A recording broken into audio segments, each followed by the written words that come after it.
I believe that there are many factors that make up a good piece of liturgical music.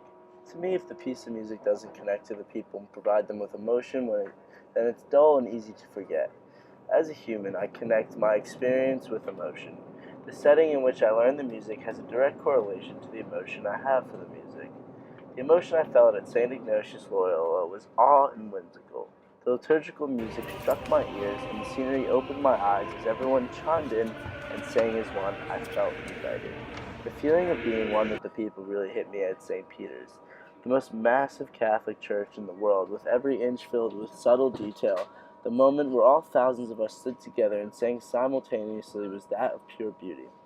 People all over the world coming together and uniting under one liturgical piece of music, to me, is the purpose of the music itself. Like Sacrosanctum Concilium describes how a piece of music is said to be more holy the closer it is connected to the liturgical action. That was also seen on a smaller scale at St. Mark's. I found myself to be most focused at St. Mark's. The most emotion I felt from liturgical music all trip was at St. Mark's. It was more personalized, and meeting Marco, the choir director, made it even more personal. The way the choir was set up around the church gave off a surround sound effect, and I felt connected with the music rather than just listening to it. A really good piece of liturgical music will give me an out-of-body experience. Transcendence in liturgical music requires a mark of distinction, characteristics that set it apart from the secular world, allowing it to signify the world beyond.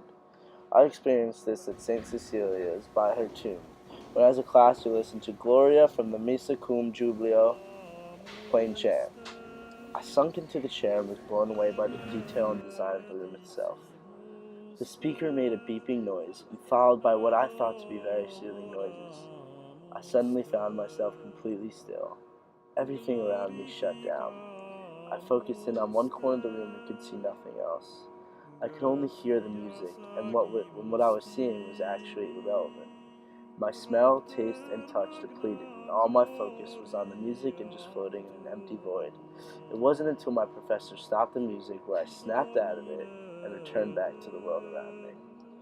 This was my first out-of-body experience with liturgical music, and what I thought would be my only until I got to the Sistine Chapel. I gripped my phone tight in excitement. I played Palestrina, Misa Pape, Marcelli.